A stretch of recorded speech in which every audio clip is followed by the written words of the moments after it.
LeBron, Kenny Rhoda, WHBC over here. How happy were you with the start after being off for 8 days? And also, how happy were you that you were able to protect that fourth quarter lead tonight?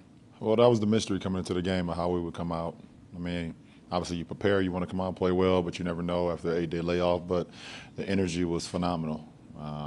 We pushed the tempo, we shared the ball, we got to where we wanted to get on the floor, both offensively and defensively. We executed. And, a 30-point quarter after 8-day layoff is it's a really good quarter, and we held them to 18 as well. So it was a great start for us. And the fourth quarter, having that lead and not really relinquishing it like you have in some of the games recently? Just want to play the game. That's all. If we had lost the lead, just protect it and win the game. That's all. LeBron, Scott Sargent, WFNY. To kind of piggyback off of that, Coach, prior to the game, mentioned that the first 5 or 6 minutes could be a little dicey given the rest. How much of it was a concerted effort to not let that happen? Well, it's always a concerted effort, but you got to go play. You can't just talk about it. We can talk about it. Hey, listen, let's get off to a great start. Let's hold the team till, but you got to still play the game. And I just liked our energy. Our energy was very, very good, and it sustained. And like I said, that was the mystery, because when you have an 8-day layoff, sometimes you can come out with a lot of energy, and then it can just go away because you've been off so long. But for the most part, for 48 minutes, I think we kept that level of intensity up and the level of energy up, and it worked in our favor. Brian Skronsky, WMFD Sports. You were just talking about the energy that you played with tonight, and we talked to a bunch of season ticket holders that thought maybe the environment tonight, as good as they'd seen. If you would just talk about the atmosphere and how much of a difference you thought it made. This is home for us, so our fans do a great job of giving us even more extra energy. They're phenomenal. They're phenomenal for us all the time, man. And tonight was no different. So, we definitely fed off them. We try to get them, things to cheer for, plays to root for, and try to make our fans proud every night we go on the court. LeBron, last year you very graciously offered to pay Dante's fine when he was suspended against the Raptors, which I think was $80. He got fined 2/3 of his salary tonight on those texts and ejection. Will you make the same offer? I actually told him, first of all, I said I was going to pay the fine before I even knew what it was, so it didn't matter. Fair point. It didn't matter. And I told him tonight, I said, listen, Dante, all right, now enough is enough. You're going to stop getting kicked out against Toronto all the time, all right? Man, stop paying your damn fines. But, yeah, he don't have to worry about it. He's good. You've played all these teams throughout your career over and over again in the playoffs. Since 2010, no one's beat you in the East at all. And I understand you're trying to get to the finals, trying to win, but within these series, how do you keep it fresh, especially after you've piled up victory after victory against these same teams? Well, I don't think about the past or the future. I worry about the present, and that's all my whole mindset is how we can get this win. And today, game one, how we can get this win, how can we play, what can I do to help our team be successful? So that's how I'm able to stay fresh, because I don't think about the past, and like I said, the future is a mystery. So I got to live in the present. I almost feel like I'm always asking you about running into somebody, but the beer lady, how did that happen? Did you see what she was doing? Oh. No, I was upset at myself because I had an and one opportunity and I didn't finish, left it short. And my momentum just took me to the sideline, and I'm not going to run over our beer lady, and she had one, in her hand, so I took it out of her hand. But not much of a beer guy. If she'd had some red wine, I probably would have definitely took a sip. Once again, name and affiliation before you ask your question. Jason Lloyd, The Athletic. First of all, kind of piggybacking off that, there's the story of Joe Montana in the Super Bowl seeing John Candy in the stands and pointing him out, and you've had things like this in the past. Are you trying to keep the mood light? Do you understand what you're doing? You know you're going to get a reaction from the crowd. You know we're going to ask you about it. Is it something in the moment, or are you processing that this is going to be a thing? No, it's just in the moment. It's just in the moment. I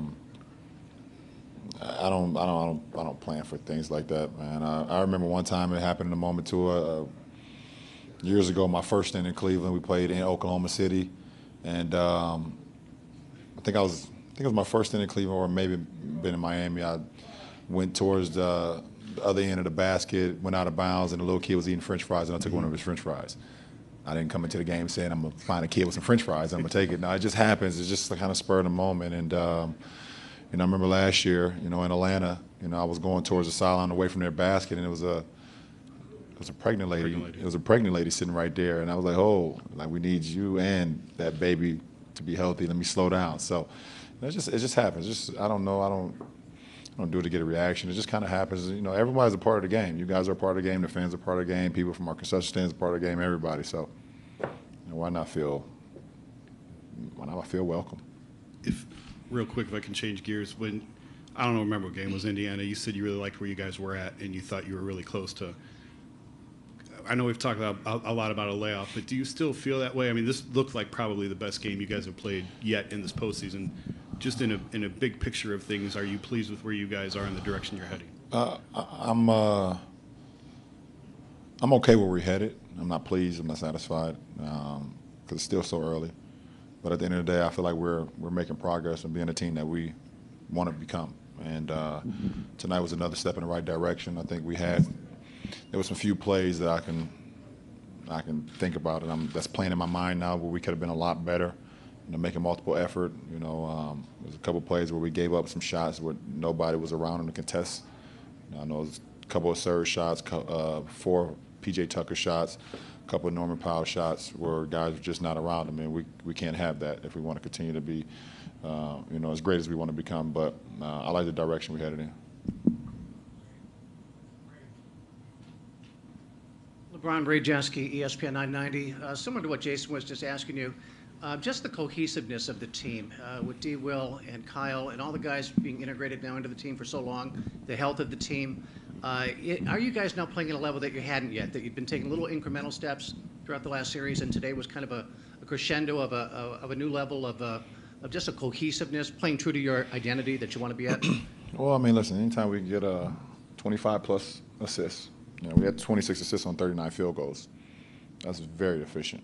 Very, very efficient, and we only had 12 turnovers, and I think we had like 4 or 5 of them late in the game. Where you only had 4 turnovers through 3 quarters. You only had 4 turnovers. Exactly. So that lets me know that we're playing, very consistent ball. We're doing what we need to do.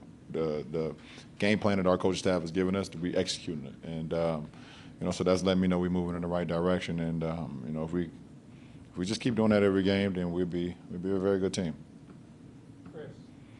LeBron, Chris Fedor, Cleveland.com. A lot of the guys in the locker room were talking about the practice time that you had in between series. Practice wasn't something you guys did a ton in the second half of the season. So where have you noticed the most change within the team since practicing more? Well, I mean, like you said, I think we practiced more this week than we did in all of March. And obviously in March was a heck of a month for us. We was on the road a ton, and we didn't get an opportunity to get out on the floor, because of injuries, because of flights, because of being on the road so much. We didn't get a lot of time to actually put in what we wanted to do to get better as a team. So, this week I think we had 5 days of practice. And, we did everything from game planning when we knew who we were going to play after the series ended with Toronto and Milwaukee. We worked our habits defensively, worked our habits offensively, got some more continuity things put together. We got some great conditioning in as a team. So, like I said, we did a lot this week, because we had the practice time and we were home. So it definitely helped us out a lot. Michael Lee with The Vertical. LeBron, early in the game, you and Kyrie had that 2-on-1 break, and you're pointing toward the sky right away, like you want the ball thrown up high. What was running through your mind through that play? And also, do you feel like right now, physically, you're like probably the best you've felt since you returned? And just where does that extra motor come from? Yeah, I've seen the play developing all the way from the defensive side. I played the passer lane on the throwback to Serge Ibaka at the top from Kyle Lowry, and I was able to get it to Kyrie, and I seen Lowry kind of chase Kyrie down, not like he wanted to get the ball from Kyrie, but I think he maybe thought I stopped running. But when Kyrie, when I hit the ball to Kyrie and he kind of looked at me, I told him to throw it off the glass, pointed to the glass, and or you could say I told him to throw it to the sky. I like that better.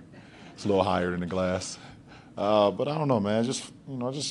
I train my body every single day to be in tip-top shape, and I feel real good. I feel real good where I'm at today, and hopefully I can just continue it.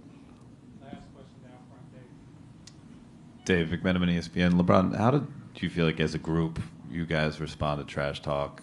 Is it an individual thing, or do you feel like there's a team demeanor in how you respond to it in the course of a playoff game? I'm not. I don't really get involved in it too much unless someone says something to me, and then I'll say my piece and keep it moving. But I don't even be knowing what be going on out there, man. I'll be, well, that's kind of a lie because I actually see everything and hear everything. Sorry, Dave, we're much better than that. I shouldn't have lied to you like that. But I focus on what the main thing is. The main thing is to win. I see it going on, I hear it, but I don't really get involved in it unless, like I said, someone say something to me, and then I can do both.